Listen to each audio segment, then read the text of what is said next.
someone who understands and listen to the trajectory people take, especially those who want the growth of Nigeria's democracy.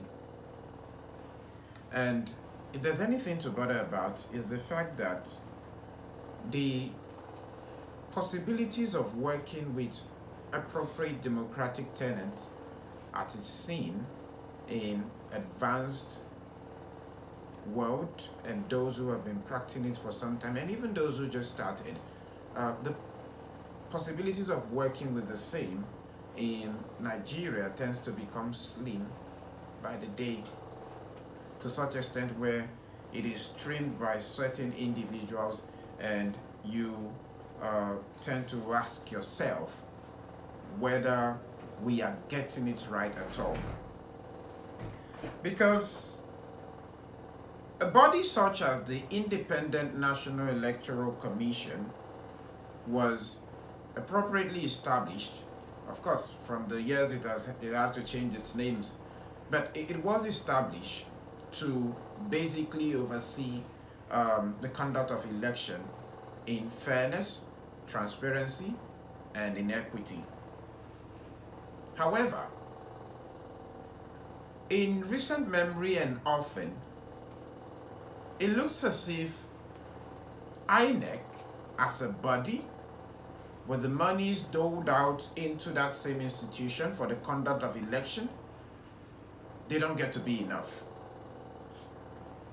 The monies don't get to be enough, and the contest does not end at the poll. It ends in the court's room. It is decided upon by the judiciary. And the moment that happens and continues to repeat itself, it defies the very essence of even conducting an election in the first place, not to talk about the millions and billions that the federal government designates to post-election cases. So it raises a concern in the heart of those who actually care about the country to ask, what is the place of the rule of law in our country? What is the place of understanding that democracy has to work for what it is? What is the place of the institutions that ought to do what they ought to do right? The security agencies working rightly, the Independent National Electoral Commission making sure elections are conducted hitch-free without, much disturbance and lack of trust and belief in the system. Those questions, they do arise from time to time because it looks as if the institutions that are involved and started with these responsibilities have lost sight of things. Now, in the same light, a former resident electoral commissioner of the Independent National Electoral Commission, Mikey Guinea, who happens to be someone who is very outspoken, he has actually come out to warn that Nigeria's democracy faces a serious threat if the rule of law and judicial independence are weakened. And while speaking on the nation's democracy, Guinea also said any system that lacks a courageous and independent judiciary carries a virus that is capable of destroying it. And one of the things that stands out from what he said was the fact that the role of the court in determining election outcome is growing on a daily basis. And the place of voters deciding at the polling unit is also sliding away because post-election litigation get to take a better part of the country's democracy rather than having everything done and concluded at the polls. Let's listen to some of the things Mikey Guinea had to say this morning.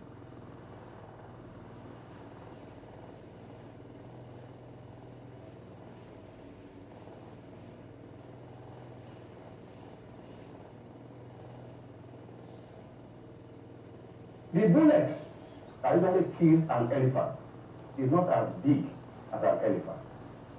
Without the rule of law, a democracy without the rule of law, a democracy without a courageous independent judiciary has in it a virus that will lead to its death. This is the challenge of our country. The rule of law, because in any society, that arm of government that all must bow is the judiciary. Unfortunately and historically, respect to the issue about election in our country, since 1979, till date, I say here that my constituency, the bar, the bench, the judiciary, have never been on the side of upholding the sanctity of the ballot, as exemplified by what happened in 1979. Now, the most important thing here is you'd recall that even recently you've heard political actors, for those whom it plays to their advantage, telling the opposition, if you're not satisfied with the result, go to court. So it's not just about an APC government or the PDP or any, generally it's about the system and it's ruining the country. Well, Mike Egini has more. We spent 10 years with my colleagues. We developed systems, we established systems, developed tools to address the historical challenge of national service delivery in our country, with the aim that the vote of the Nigerian people should be determined finally and conclusively at the polling unit, not in the court of law. Today, it is the courts that are now conducting election in our country. Remember 1983? The same situation happened.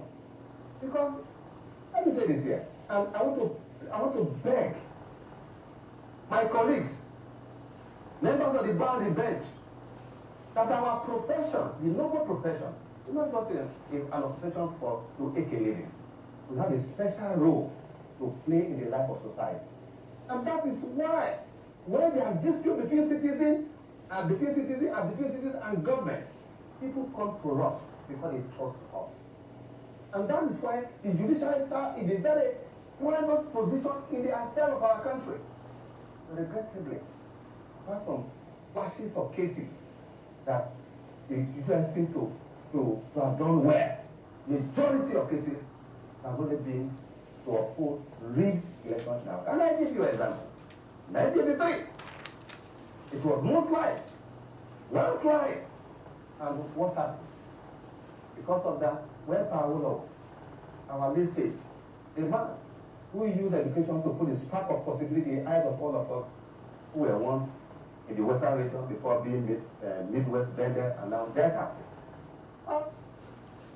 Well, let's move on to another aspect of this conversation, and that's the fact that a chieftain of the All Progressives Congress, talking about Adekunle Adejumo, he has also, expressed some level of confidence that President Bola Ahmed Tinubu, talking about 2027 now, will secure his re-election without hitch. But most importantly, he mentioned that there's no opposition because the opposition is very weak. And they went a step further to describe those who are actually in alliance or coalition as a friend of the president. Does that ring a deep message? Let's take a listen to Adekunle Adejumo and what he has to say. Tinubu is not running president with anybody.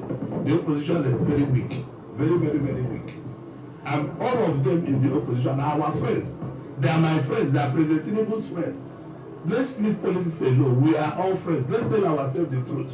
Let them present what they will do better than President Tinubu to Nigerian people. I'm not seeing what they will do better. The economy was in tatters when President Tinubu came in 2023. And is managing the economy to bring back all the lost ground, to make it a standing ground. So now we are being on the standing ground and will continue to move forward. I don't think any of them will win President Tinubu in a free, fair election. Speaking of free, fair election, who has more willpower to turn the fate of things around? question that many Nigerians would love to answer. This is Real Talk on WAVE 91.7 FM. We'll take a break. When we return, you would get to be a part of the conversation this morning. Keep listening to WAVE FM. My name is Adekunle Adejumo.